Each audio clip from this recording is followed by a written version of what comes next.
Dipersembahkan oleh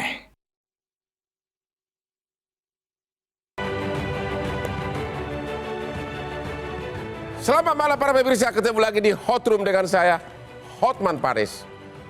271 kepala daerah, penjabat kepala daerah yang ditunjuk diangkat oleh Kemendagri dan Presiden. Bahkan ada masa jabatannya melebihi 2 tahun. Banyak orang mengkritik, mempertanyakan keterbukaan, penunjukan, pengangkatan para penjabat kepala daerah ini. Bahkan yang lebih dikhawatirkan lagi, 271 penjabat kepala daerah ini masih menjabat pada saat Pilpres, pada saat kampanye Pilpres. Sehingga banyak orang mempertanyakan, apakah mereka ini bakal jadi perpanjangan kekuasaan? Inilah Hot Room, banyak masalah di penjabat kepala daerah.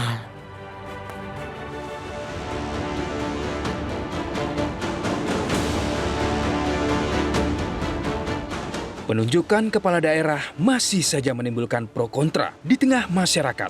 Banyak masalah yang terjadi, mulai dari proses hingga bergulirnya masa jabatan para pejabat kepala daerah.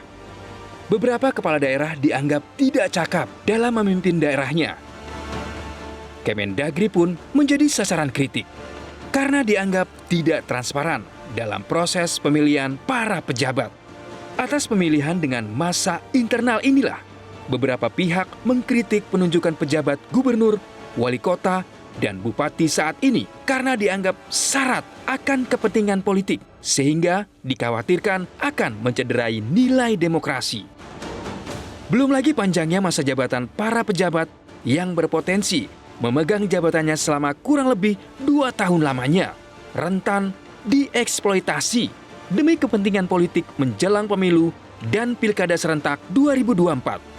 Sekelumit pro kontra mulai dari pemilihan pejabat kepala daerah yang dianggap tidak transparan dan dugaan unsur kepentingan politik di balik pemilihan para pejabat kepala daerah harus sudah mulai ditertibkan karena masyarakat daerah sangat bergantung pada pemimpin yang merupakan wakil yang kompeten dan berpihak pada rakyat.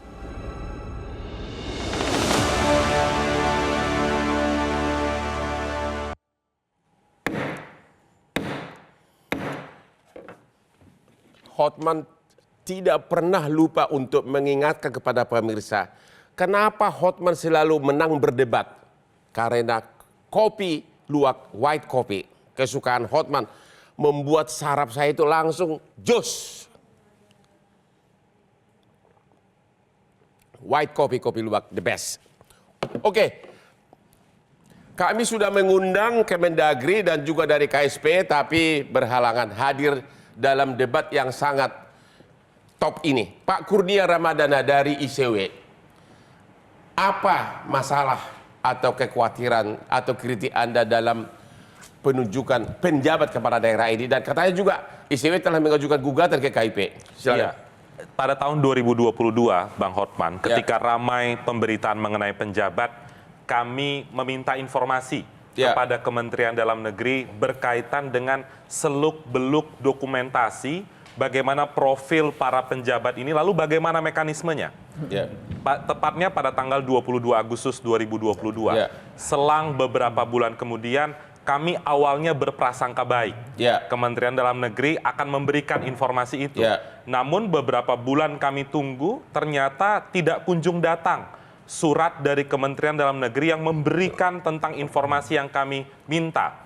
Sampai akhirnya kami bersengketa di Komisi Informasi Pusat, dan baru-baru ini sekitar 2-3 bulan yang lalu, Komisi Informasi Pusat memenangkan permohonan informasi ICW dan menyatakan bahwa seluruh informasi tentang pengangkatan penjabat itu harus dibuka berdasarkan Undang-Undang Keterbukaan Informasi Publik. Tidak berhenti di sana, kami juga mengajukan gugatan ke Ombudsman Republik Indonesia.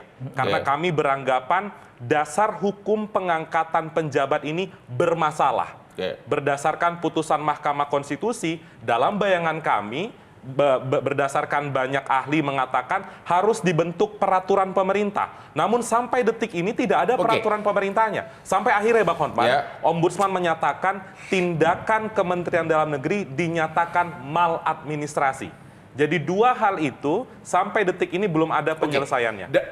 Dari 271 kepala daerah yang ditunjuk ini, bisa Anda uraikan masalahnya di mana? Apakah memang ada masalah atau memang bukan pejabat yang tepat untuk diangkat? Bang Hotman, mereka memimpin dari tingkat kabupaten, kota, dan juga provinsi. Tadi juga sudah disebut di VT Metro TV, mereka memimpin dalam waktu yang cukup lama, 2 tahun, bahkan ada yang sampai 2,5 tahun. Tentu masyarakat punya hak untuk mengetahui siapa sebenarnya yang ditunjuk oleh Kementerian Dalam Negeri. Anda tadi utarakan, tapi dari 271 ini memang bermasalah atau tidak? Satu, ada potensi rangkap jabatan. Yang kemudian yang kedua dalam catatan kami, kalau kami melihat dari aspek integritas, berdasarkan laporan harta kekayaan penyelenggara negara, ternyata dari 128 penjabat yang sudah diangkat, 55 orang diantaranya tidak patuh dalam melaporkan LHKPN. Itu menandakan apa? Berarti aspek integritas ternyata tidak dicantumkan sebagai indikator pengangkatan penjabat kepala daerah. Itu beberapa Jadi permasalahan. Anda melihat 271 kepala daerah ini bakal otomatis loyal kepada Kemendagri dan ke Pak Jokowi, begitu? Kalau due prosesnya bermasalah, tentu tidak salah jika kemudian masyarakat mempunyai prasangka buruk. Apalagi ini berdekatan dengan agenda pemilu Februari 2024. Jadi kemungkinan hal itu bisa saja terjadi. Karena sejauh ini ketika sudah diumumkan ada permasalahan, tidak ditindaklanjuti, didiamkan. Dengan alasan, kalau saya menyitir pernyataan dari Pak Mendagri mengatakan tidak mungkin semua informasi kita buka, informasi kesehatan dan lain. Informasi kesehatan juga kita tahu tidak usah diberikan kepada kita karena kita tidak minta itu. Tapi bagaimana aspek kompetensinya, integritasnya itu yang sampai detik ini tidak selesai. Pak Ferry Amsari, 271 kepala daerah. Berapa banyak kira-kira warganya ini? Berapa juta warganya ini? Jadi kalau kepala daerahnya ditunjuk oleh Kemendagri dan Pak Jokowi, nanti untuk kampanye Pilpres ini bakal merupakan pasukan yang sangat ampuh nggak untuk memenangkan pemilu? Kalau penyimpangannya dilakukan untuk kepentingan pemilu ya bisa saja terjadi. Analisa saudara, karena kepala daerahnya 211 daerah. Jadi berapa juta warganya nanti? 5 juta aja dikalikan itu udah banyak itu Bang. 5 juta kali 2. Jadi maksudnya apa nih? Intinya calon capres lain nggak usah berharap lagi atau gimana nih? Yang paling penting tentu publik harus betul-betul ikut mengawasi. Kalaulah aparat penegak hukum, aparat negara, penyelenggara pemilu terlibat dalam berbagai motif kecurangan, memang kondisi demokrasi kepemiluan kita sedang terancam. Kalau Abang amati terkait putusan soal penjabat ini, perintah MK kan jelas. 1, buat peraturan pelaksana. Jenisnya peraturan pemerintah.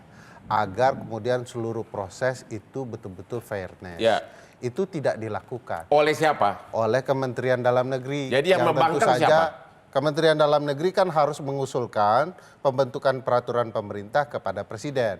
Sampai hari ini jangankan usul, hal-hal yang berkaitan dengan upaya pembentukan itu tidak dilakukan. Kedua Bang, perintah mahkamah itu berkaitan dengan penunjukan ini harus menampung aspirasi pemerintahan daerah. Beberapa daerah sudah kirim nama ke Kemendagri. Ada 3 nama, ada beberapa nama. Seluruh nama itu tidak pernah dipakai Kemendagri. Yang dipilih adalah orang-orang yang bukan diusulkan oleh pemerintah daerah. Kedua, harus memperhatikan aspirasi masyarakat daerah. Sampai sejauh ini masyarakat daerah mengirimkan nama-nama, usulan mereka itu tidak ditanggapi. Yang ketiga, perintahnya transparan. Sampai hari ini Kurnia menunggu terus tuh, ibarat punuk merindukan bulan, janji-janji Mendagri tidak dijalankan. Nah, kalau kita kaitkan dengan kepatuhan kepada putusan MK, ini sudah masalah.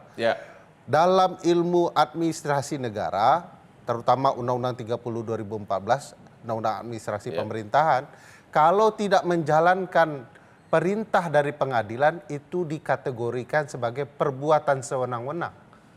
Yang konsekuensinya akan dinyatakan tindakan atau keputusan administrasi negara sebagai yang sesuatu yang tidak sah. Maksud saya apakah yang 271 ini bisa dinyatakan tidak sah penunjukannya? Ya tentu melalui proses pengadilan administrasi negara. Di mana itu? Nggak ada prosesnya. Betul. Ada. Nah, beberapa warga sudah mengajukan petun kan, tetapi kan sampai sekarang kita tidak dengar kabar baiknya. Nah, ini janggalnya gini Bang, kalau untuk putusan ini, putusan MK itu dibangkangi oleh atau diabaikan oleh pemerintah pusat. Tapi kalau untuk batas usia patuh betul. 3 hari sudah jalan gitu ya. Nah menurut saya ini motifnya sudah jelas bahwa ini akan dikaitkan kepada proses penyelenggaraan pemilu 2024. Semakin banyak kepala daerah yang bisa dikuasai, akan dikaitkan dengan bentuk dukungan berbagai kepala desa kepada calon tertentu. Ingat Bang, kalau kepala desa mendukung calon tertentu, nanti akan dilaporkan. Siapa yang akan memberikan sanksinya? Kepala daerah. Jadi Anda sepertinya sudah pesimis. Anda sudah sepertinya sudah makin yakin bakal Prabowo yang menang atau Gibran. Bang Hot yang baik, saya tidak pesimis. Saya mau menyatakan kepada publik, mari kita waspada. Kecurangan sedang tinggi-tingginya, buka mata lebar-lebar, pasang telinga baik-baik dan awasi. Mari kita waspada, kecurangan sedang setinggi-tinggi.